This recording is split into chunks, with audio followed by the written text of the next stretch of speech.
A escrava que descobriu ser filha do coronel, 1865. O pecado escondido da fazenda Santa Fé. Antes de começar essa história, respire fundo. O que você vai ouvir agora não é sobre um romance proibido, nem sobre um simples caso de injustiça. É sobre uma ferida aberta no passado do Brasil, uma cicatriz escondida debaixo de sobrenomes poderosos, onde quem parecia livre era escravo de si mesmo. E quem vivia escravizado carregava dentro de si algo que nenhum grilhão podia conter: a verdade. E antes que esse relato se perca entre os algoritmos e os silêncios da história, já aproveita e se inscreve no canal Correntes e Heranças, deixa o like nesse vídeo e comenta: não deixem essa história morrer. Assim você ajuda a trazer à tona vidas que foram enterradas sem direito à voz, mas não sem legado. A maioria das pessoas acredita que a escravidão no Brasil foi feita apenas de correntes, pelourinhos e trabalho forçado. Mas a parte mais sombria não está nas marcas do aço. Está nos segredos que a classe senhorial nunca quis que fossem contados. Porque havia pecados mais profundos do que açoitar um escravo. Havia o pecado de negar identidade, de roubar nome, sangue, origem. Havia senhores que carregavam nas mãos o poder de decidir quem era humano. E, ao mesmo tempo, escondiam da própria família que parte do seu sangue corria entre os que eles chamavam de propriedade. Essa é a história de Ana, uma jovem escrava que nasceu, cresceu e trabalhou na fazenda Santa Fé, sem jamais entender por que se sentia diferente dos outros. Até que um dia, um segredo sufocado por mais de 15 anos rompeu o silêncio da Casa Grande e expôs o que nenhuma corrente do mundo poderia impedir para sempre: a verdade. Uma verdade que não libertou, não curou, não reparou, mas destruiu. E antes que eu te conte como essa verdade veio à tona, você precisa entender uma coisa. Essa não foi uma descoberta simples. Foi uma bomba que explodiu devagar, destruindo tudo ao redor. A fazenda, a família e até mesmo quem pensava que estava seguro. Ao longo dos próximos minutos, você vai testemunhar cada passo dessa destruição. E eu te garanto, você nunca mais vai olhar para a história da escravidão da mesma forma. Ao longo deste vídeo, você vai perceber algo desconfortável. A história não é feita só do que foi dito, mas do que foi escondido. Nem todo escravo nasceu escravo. Nem todo coronel era senhor de si, e nem todo pecado foi punido pela justiça dos homens. Alguns foram apenas adiados, esperando o dia em que o tempo, com sua ironia perfeita, cobraria tudo de volta. Se prepare. O Brasil que os livros oficiais mostram é só a vitrine. Atrás da porta existiam histórias como esta, onde a senzala carregava a herdeira e a Casa Grande carregava a vergonha. E agora, mais de 150 anos depois, essa história volta à tona. Não porque alguém a contou, mas porque ela se recusou a morrer. Em 1865, a fazenda Santa Fé era um império de terra, café e silêncio. Localizada no interior de Minas Gerais, era tida como um exemplo de riqueza e disciplina, onde o coronel Antônio de Albuquerque comandava tudo com o mesmo rigor com que mantinha os móveis alinhados na sala principal. A propriedade parecia flutuar acima da realidade. Cavalos bem tratados, colheitas abundantes, jantares com convidados ilustres, visitas de padres, cartas vindas do Rio de Janeiro elogiando a família. Mas como todo cenário perfeito demais, bastava escavar um pouco para perceber que o solo escondia rachaduras. O terreiro era um lugar de contrastes. Pela manhã, o barulho das carroças misturava-se ao canto das panelas vindas da senzala e aos passos apressados dos escravos, que iniciavam a lida antes mesmo do sol tocar o telhado da Casa Grande. Os sons do trabalho eram a trilha sonora da fazenda. Enxadas, gritos de comando, bois arrastando cargas pesadas. Para quem passava, era sinal de produtividade. Para quem vivia, era sentença diária. Mas ali ninguém questionava. O mundo era dividido entre quem mandava e quem sobrevivia. A casa grande, com suas janelas altas e paredes claras, não era apenas moradia, era símbolo. Símbolo de poder, de pureza aparente, de linhagem. Tudo ali tinha significado. Os retratos dos antepassados na sala de visitas, o piano importado da Europa, a prataria polida que só era usada em datas importantes.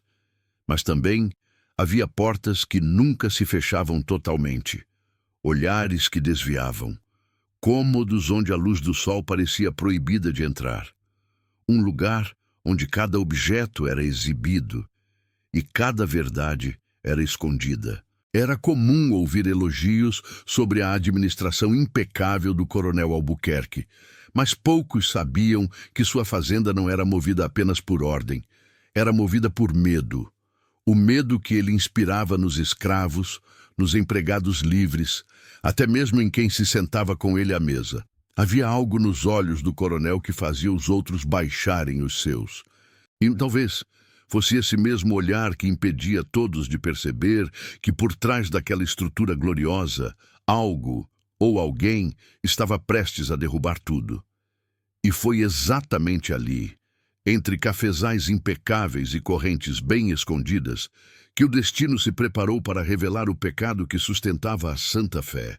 Porque, naquela terra, o que parecia ordem era só silêncio muito bem treinado.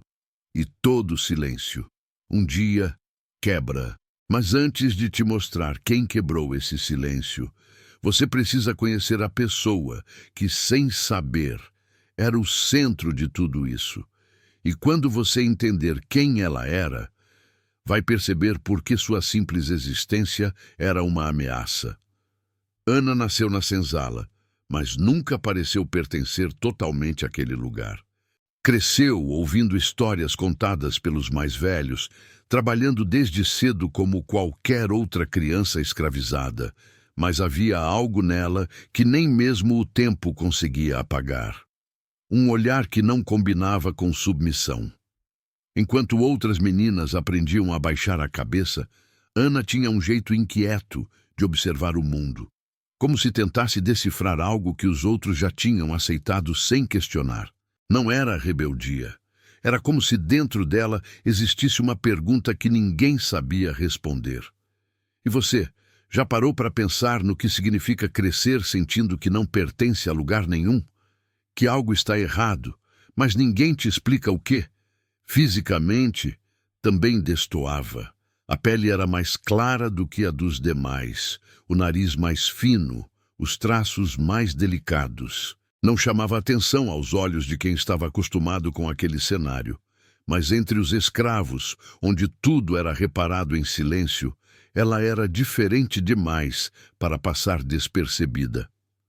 Alguns acreditavam que ela era filha de escravos vindos de outra fazenda, outros diziam que fora abandonada ali, ainda bebê, mas havia quem jurasse que Ana carregava algo que ninguém queria admitir em voz alta: sangue da casa grande.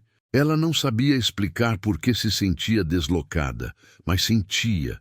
Quando via os filhos legítimos do coronel correndo pelo jardim, bem vestidos, bem alimentados, com livros nas mãos, sentia dentro do peito uma espécie de dor que não tinha nome. Não era inveja, era uma sensação crua de que algo estava fora do lugar, como se tivesse sido arrancada de um destino que jamais lhe deixaram sequer conhecer. Mas nada disso era dito. Porque na senzala, sentimentos demais só serviam para aumentar o peso da vida. Com o tempo, Ana aprendeu a calar o que sentia e a observar. Percebia como os capatazes mudavam o tom de voz quando ela se aproximava, como a esposa do coronel evitava passar perto dela, como as visitas ricas a olhavam com curiosidade silenciosa. Era tratada como escrava, mas vigiada como ameaça. Mesmo sem saber por quê, ela sabia que sua existência incomodava alguém. E quando uma vida incomoda, é porque está ligada a algo que não deveria existir. E enquanto Ana crescia tentando entender por que era diferente, havia um homem que sabia exatamente o motivo. Um homem que carregava esse peso todos os dias.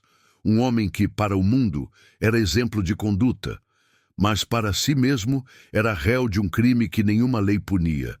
Naquele tempo, identidade era luxo. Escravos tinham números, não histórias. Mas Ana carregava, sem saber, uma história tão perigosa que, se contada, derrubaria um império, e o destino já começava a colocar as peças no lugar para isso acontecer. Estamos agora em 1865. Ana tem 15 anos, e em algum lugar da Casa Grande, escondido numa gaveta trancada, existe um documento que pode mudar tudo.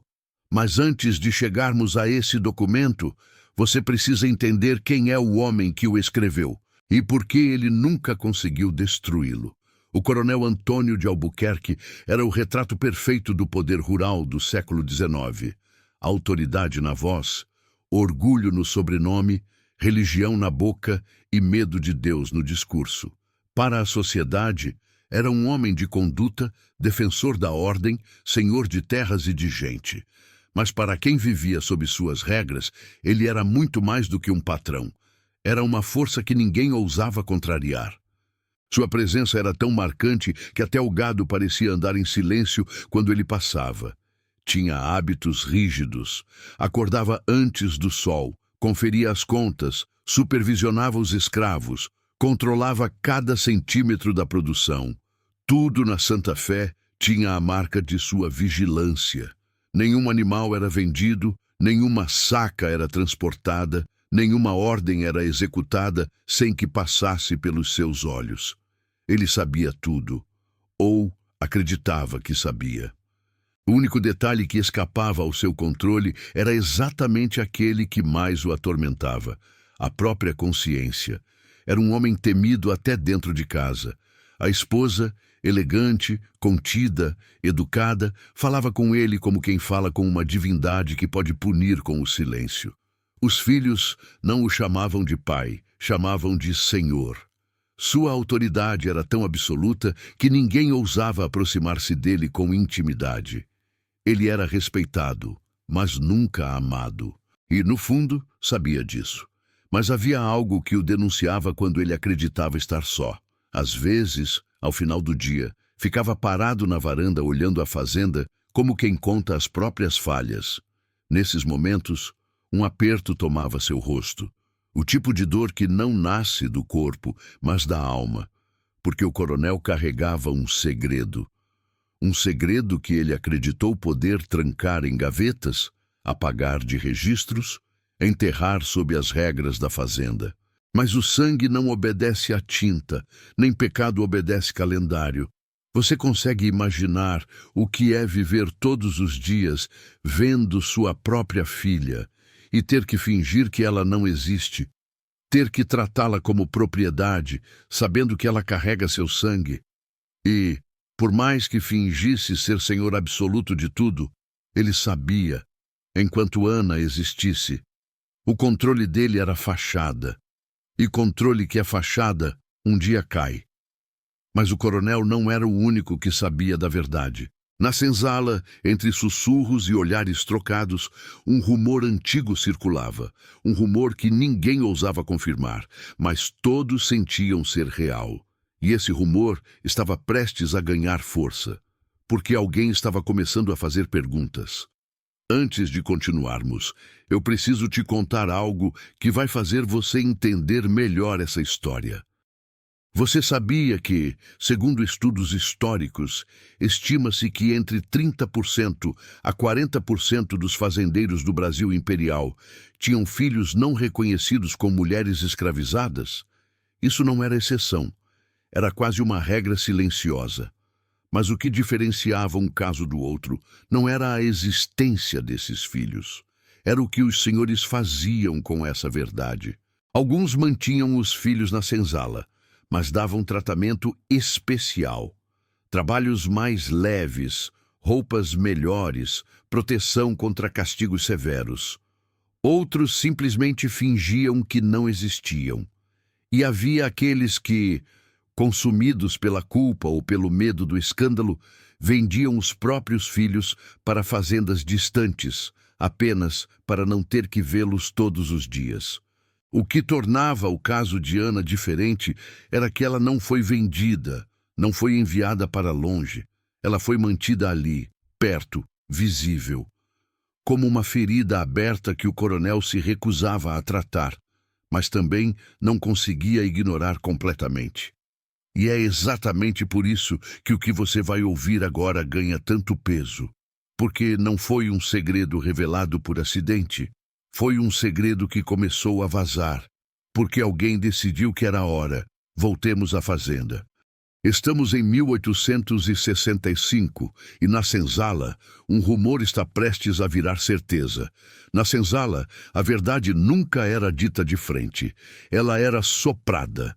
Passava de boca em boca como vento quente, nas horas em que ninguém vigiava, nos instantes em que o corpo descansava, mas a mente continuava em alerta.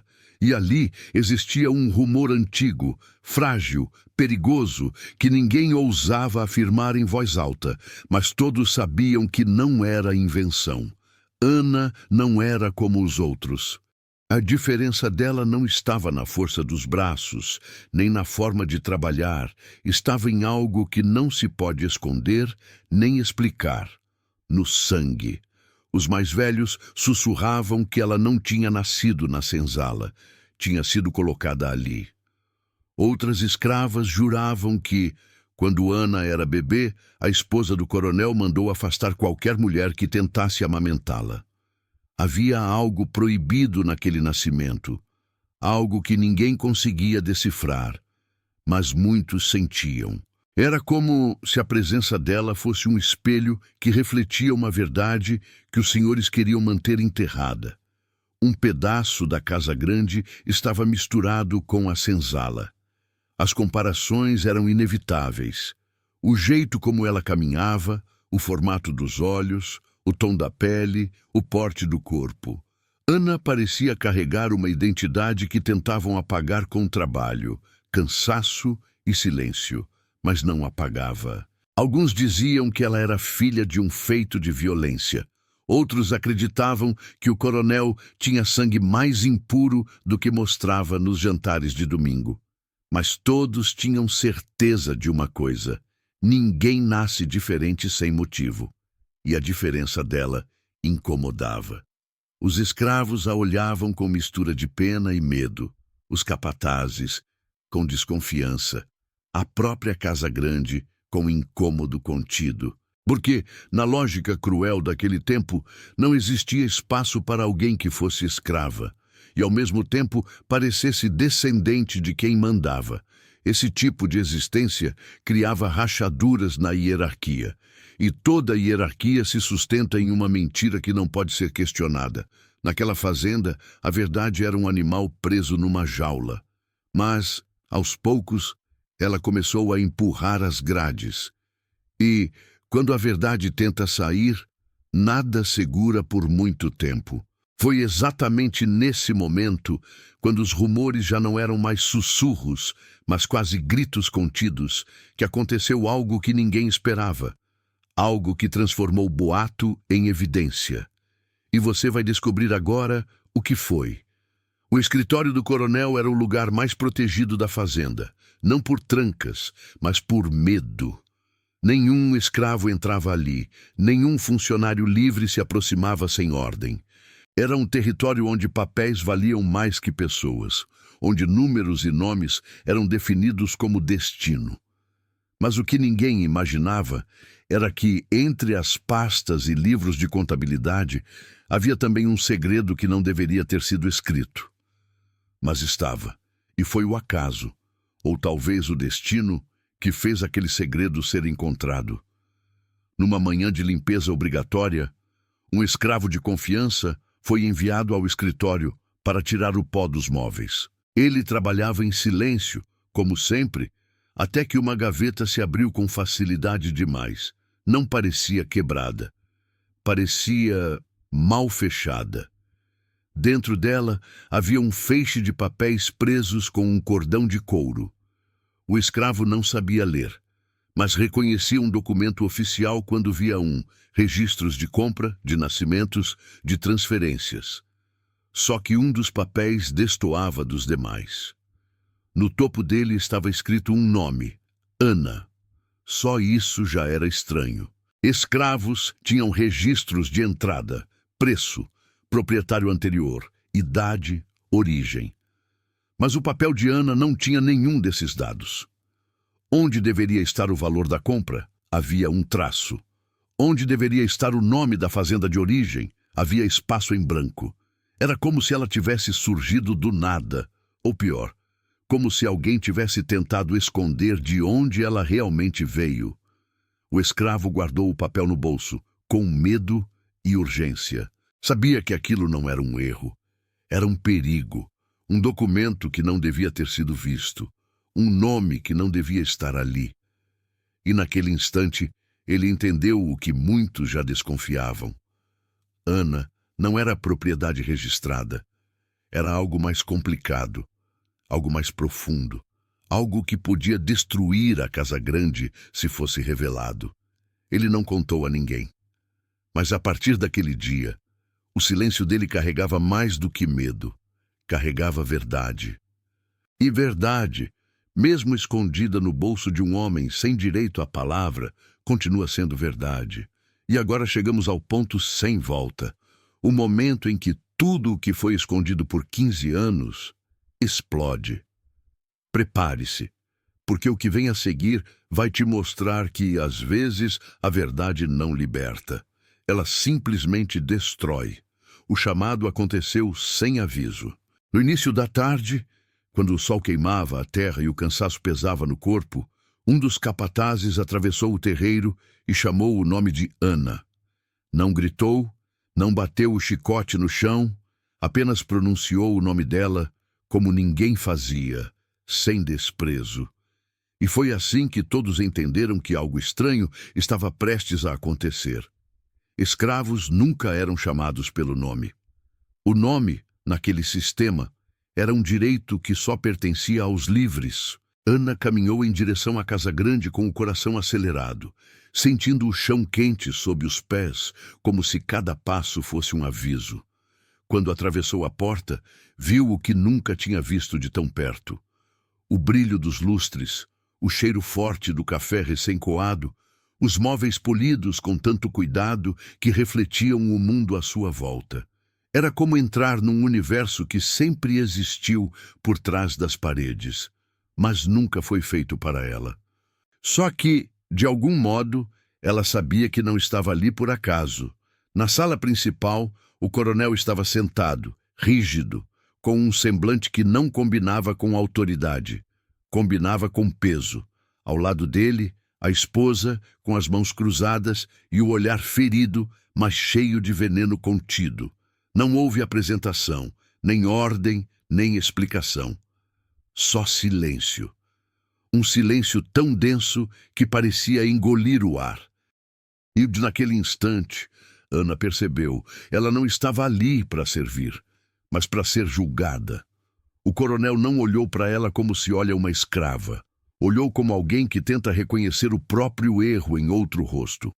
O tipo de olhar que não nasce da superioridade, nasce da culpa.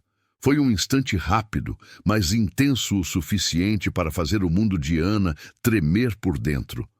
Uma frase ainda não dita já ecoava no ambiente, como um fantasma esperando ser libertado.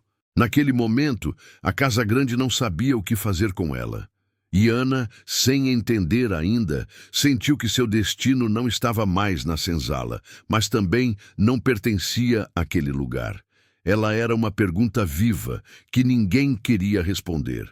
A revelação não veio com gritos, nem com punição. Veio com uma frase curta, dita com a voz baixa de quem confessa algo que já perdeu o controle. Ana foi chamada novamente à Casa Grande. Sentou-se diante do coronel, que parecia menor do que nunca, como se estivesse sendo observado pela própria sombra. A esposa, imóvel, com o rosto rígido, era o retrato da dor transformada em ódio silencioso. O coronel encarou Ana com um olhar que misturava vergonha, arrependimento e covardia. Nenhum senhor de escravos está preparado para admitir que tem um filho na senzala, porque, no instante em que admite, o escravo deixa de ser objeto e o senhor de ser impecável. Por isso ele demorou antes de falar. Engoliu seco, respirou fundo e disse: "Você é sangue meu." Foram 4 palavras, mas elas pesaram mais que ferro, mais que correntes, mais que qualquer castigo já vivido naquela fazenda. Ana congelou. Não sabia se sentia raiva, espanto, vontade de chorar ou vontade de rir da crueldade absurda da vida.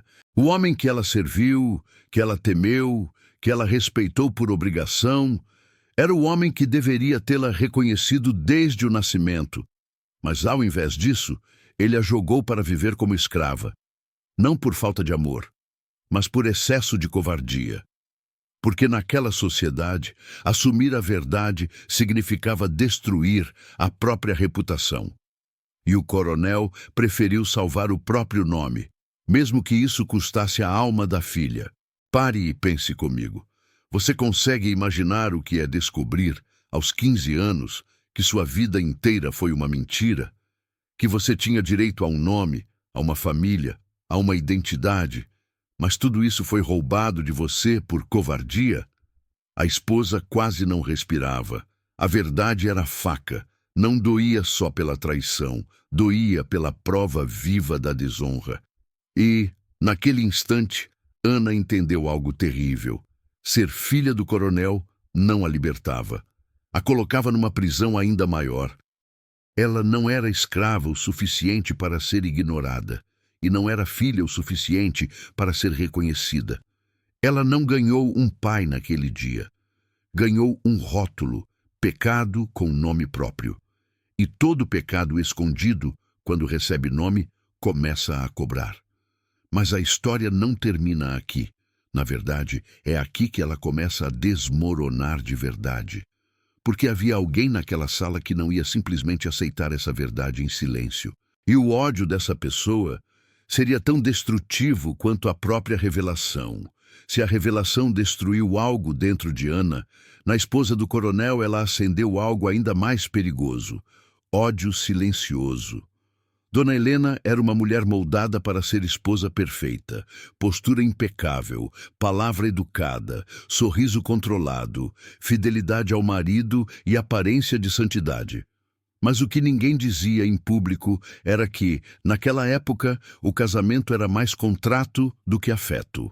E o contrato havia sido quebrado de forma irreversível, não pela traição. A elite rural sabia conviver com adultérios, mas pelo fruto dela ter nascido na senzala. Para ela, Ana não era só um lembrete da infidelidade do marido. Era a prova viva de que seu lugar como senhora da casa tinha sido ferido onde mais dói, no orgulho. Ver aquela menina crescer, trabalhar, existir dentro da mesma fazenda era como ser obrigada a conviver com o retrato do escândalo que jamais poderia ser dito. A sociedade podia fingir que não sabia, mas sua alma nunca teve esse privilégio. Tudo nela ardia. Não era raiva contra Ana, era raiva contra o que Ana representava. A esposa não gritou, não quebrou nada, não atacou fisicamente. Sua vingança era fria, calculada e indiretamente cruel. Ordenava tarefas impossíveis, tirava privilégios mínimos, fazia questão de humilhar sem palavras, olhar de cima, ignorar sua presença, falar sobre sangue limpo, enquanto Ana estava na sala. Era a guerra silenciosa das mulheres da Casa Grande. Não se ganha com brutalidade, se ganha com veneno. E o detalhe mais doloroso para Ana era saber que, para aquela mulher, ela não era vítima, era acusada. A esposa não via nela uma criança arrancada do direito de existir como filha. Via uma intrusa, um erro vivo, uma ferida aberta em seu casamento. O pecado do coronel tinha um rosto, e esse rosto era o de Ana. Naquele ambiente, Ana entendeu uma lição dura. A verdade não liberta quem não tem poder. Ela não ganhou lugar à mesa. Ganhou distância. Não ganhou reconhecimento. Ganhou hostilidade. O sangue que a ligava ao coronel era o mesmo que a condenava na Casa Grande. E quando uma mulher ferida guarda silêncio, é porque já escolheu como vai destruir. Mas enquanto a esposa planejava sua vingança silenciosa, Ana estava vivendo algo ainda mais cruel: não pertencer a lugar nenhum. E é sobre isso que precisamos falar agora. Depois da revelação, Ana passou a viver entre dois mundos, mas não pertenceu a nenhum deles. Para os escravos, ela já não era só parte da senzala. Agora era alguém diferente demais. Alguém que fazia os outros se perguntarem por que ela tinha o que eles nunca teriam: sangue da casa senhorial. O olhar dos escravos mudou. Não de ódio, mas de distância. Porque, onde há desigualdade, até a dor vira fronteira. Já na Casa Grande, ela continuava sendo tratada como escrava. Só que agora com uma diferença. Não era uma escrava que podiam açoitar sem pensar. Era uma escrava com nome. Isso fazia dela um problema. E problemas em lugares cheios de poder precisam ser silenciados, não resolvidos. Ana não tinha lugar para chamar de seu. Era demais para ser propriedade. De menos para ser filha. Era o tipo de identidade que não existia na lei. Então precisava ser apagada na prática. O coronel, preso entre a culpa e o medo, tentou inventar uma forma de reparação que não desmontasse sua imagem.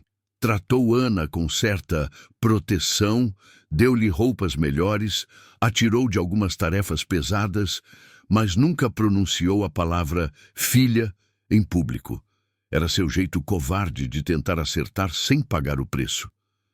Porque reconhecer o erro de verdade significaria mais do que um pedido de perdão.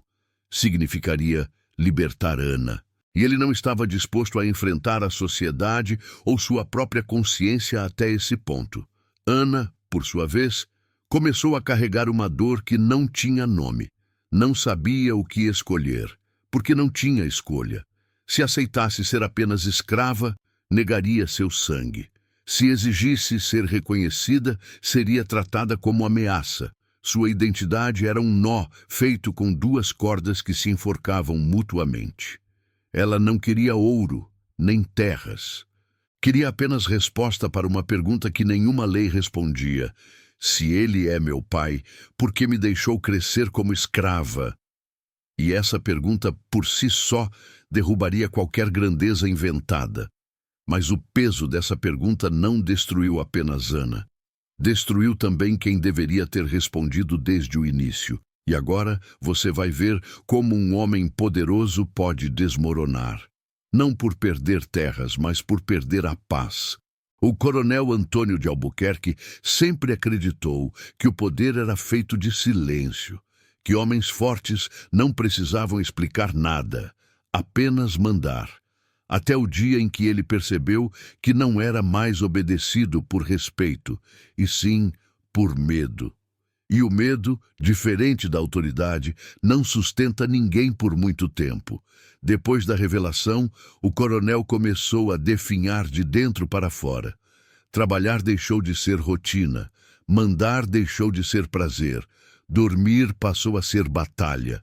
Ele não era mais dono da fazenda, era prisioneiro da própria vergonha.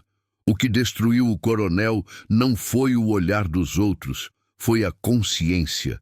Porque há pecados que não deixam marcas na pele, deixam cicatrizes na alma.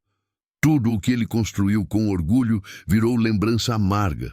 O café, a fortuna, o sobrenome elogiado na missa. Nada disso conseguia apagar o fato de que ele negou a própria filha enquanto assinava sermões sobre moral e família. O peso do erro começou a apodrecer o homem por dentro. E você já parou para pensar nisso? Que existem erros que nenhuma riqueza compra de volta? Que tem culpa que dinheiro não paga, nem poder esconde? A fazenda também começou a ruir. Não por falta de colheita, mas por falta de ordem espiritual. O respeito da região virou cochicho. Pequenos conflitos se tornaram grandes. Os trabalhadores livres começaram a ir embora. Os escravos já não obedeciam com o mesmo medo, porque sabiam que o coronel já não era inteiro. A Casa Grande, que antes era símbolo, virou eco. O império começou a desmoronar pelo mesmo lugar onde cresceu, no silêncio que escondia mentiras. A esposa, consumida pelo orgulho ferido, deixou de cuidar das aparências sociais. Chegou a ponto de trancar-se no quarto por dias, recusando visitas, recusando conversas, recusando o próprio reflexo. Ela não queria o passado de volta, queria que o presente nunca tivesse existido, mas nada esconde o que já foi visto. E assim, o coronel, dono de homens, terras e sobrenome, morreu do jeito que nunca imaginou, não como símbolo de poder, mas como símbolo de algo que desabou por dentro antes de cair por fora. Ele faleceu em 1868, 3 anos após a revelação, oficialmente de febre. Mas quem vivia na fazenda sabia, ele morreu de culpa. E quando um império é construído sobre mentiras, ele não sobrevive à verdade. E Ana? Bom, Ana fez algo que ninguém esperava. Algo que, de certa forma, foi a maior vingança possível, embora ela nunca tenha chamado assim. Depois da morte do coronel, a fazenda Santa Fé não resistiu muito tempo. A decadência não veio como tragédia súbita. Veio como poeira que se acumula lentamente até sufocar tudo. O que antes era orgulho da região virou propriedade à venda. Alguns bois foram leiloados, parte da terra foi dividida, outras propriedades cresceram, enquanto a Santa Fé virou ruína de memória. A Casa Grande, que já recebeu políticos e padres, passou a servir de abrigo para morcegos e vento. Mas Ana não ficou para assistir o fim, não saiu como herdeira, não saiu como vingadora, saiu como sobrevivente. Ela entendeu que a fazenda não era seu lar, era sua prisão de origem, e que ficar ali seria continuar vivendo como rastro do erro dos outros. Então, com a pouca liberdade que conseguiu, partiu. Levou quase nada, algumas roupas, e a única coisa que podia chamar de herança, a verdade sobre si mesma. Foi para outra cidade, trabalhou em casas, costurou, vendeu frutas, ajudou outras mulheres escravizadas a comprarem a própria carta de alforria. Não contou sua história como drama, contou como aviso. Não ensinou que o mundo é cruel. Ensinou que o mundo é feito por quem decide quebrar correntes, mesmo que ninguém veja. Nunca quis procurar justiça no papel. Ela sabia que a justiça dos homens não alcança histórias como a dela, mas deixou outra marca. Contava, sempre que podia, que nem todo sangue nobre é nobre de verdade. E quem ouvia, entendia. Segundo registros encontrados décadas depois, Ana viveu até 1892, aos 42 anos de idade. Ela nunca se casou oficialmente, mas criou 3 crianças órfãs como se fossem filhas. Trabalhou como costureira numa cidade pequena do interior de São Paulo, onde era conhecida simplesmente como Dona Ana, sem sobrenome, sem passado explicado. Dizem que ela tinha um caderno onde escrevia nomes de pessoas escravizadas que ela ajudou a libertar, juntando moedas, negociando com senhores, costurando de madrugada para pagar cartas de alforria. Esse caderno nunca foi encontrado, mas 3 ex-escravos mencionaram sua existência em depoimentos dados após a abolição. Ana morreu de pneumonia no inverno de 1892. Foi enterrada num cemitério simples, sem lápide com o nome gravado. Mas, no dia do enterro, mais de 50 pessoas apareceram. A maioria ex-escravos, mulheres libertas, crianças que ela ajudou. Ninguém fez discurso. Apenas ficaram ali, em silêncio, como quem presta homenagem a alguém que nunca pediu reconhecimento. mas mereceu. A Fazenda Santa Fé desapareceu completamente. Hoje, no lugar onde ficava a Casa Grande, existe apenas mato, algumas pedras soltas e uma placa desbotada indicando que ali funcionou uma propriedade rural no século XIX. Nenhuma menção ao coronel, nenhuma menção à verdade. Apenas esquecimento voluntário. Com o tempo, a fazenda virou apenas ruína. O mato cresceu onde já houve jardim. O cheiro do café deu lugar ao cheiro da terra molhada e esquecida. Mas quando o vento sopra forte entre as paredes quebradas, parece carregar um sussurro antigo. A herdeira nunca usou vestido de seda, mas foi a única que saiu inteira. E assim, o que a Casa Grande tentou apagar, o tempo eternizou. Depois de conhecer a história de Ana, uma coisa fica impossível de ignorar. A escravidão não acabou apenas quando as correntes foram retiradas. Ela continuou em outras formas, quando tiraram das pessoas o direito de saber quem eram, de ter nome, de ter memória, de ter família. E talvez essa seja a pior forma de aprisionamento, quando alguém apaga não seu corpo, mas a sua história, porque correntes se quebram, mas o esquecimento é o tipo de prisão que atravessa gerações. E aí eu te pergunto, quantas Anas existiram no Brasil? Quantas pessoas carregam até hoje um sangue que nunca lhes foi reconhecido? Quantas famílias têm ramos apagados por vergonha, por poder, por conveniência? Quantos coronéis foram celebrados como homens de honra enquanto escondiam pecados que nem o tempo quis perdoar? A história de Ana não é só sobre o passado, é um espelho. E cada um de nós vê nele alguma parte do que a sociedade tentou varrer para debaixo do tapete. Pensa comigo, quantas vezes a história oficial que aprendemos na escola omitiu exatamente essas histórias? Quantas fazendas gloriosas escondiam segredos como esse? Quantas biografias de homens ilustres apagaram os filhos que eles tiveram e negaram? Talvez a verdadeira justiça não venha de tribunal, nem de sentença, nem de monumento. Talvez ela venha do simples ato de contar o que foi calado, de dizer em voz alta aquilo que os livros apagaram. Porque a liberdade não começa quando alguém corta correntes.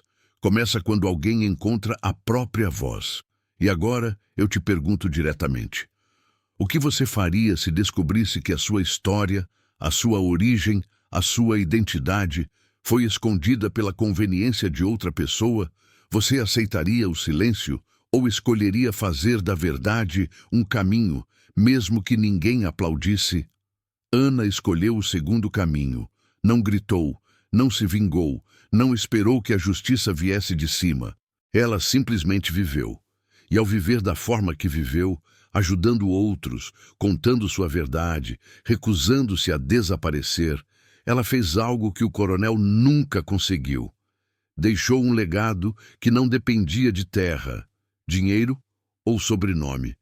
Ela deixou memória, e memória, quando é verdadeira, ninguém consegue apagar. Se essa história mexeu com você, não guarda só para você. Deixe um comentário dizendo o que mais te marcou.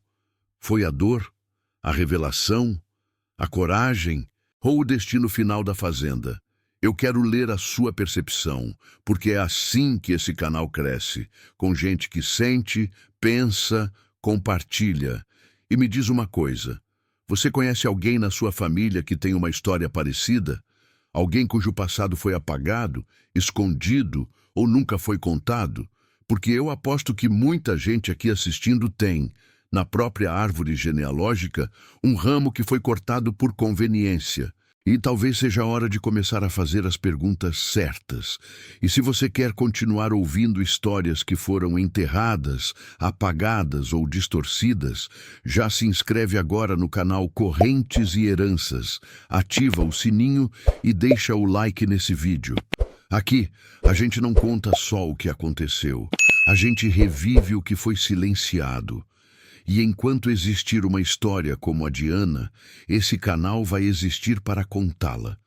Porque o passado só morre quando ninguém lembra. E aqui, a memória é resistência.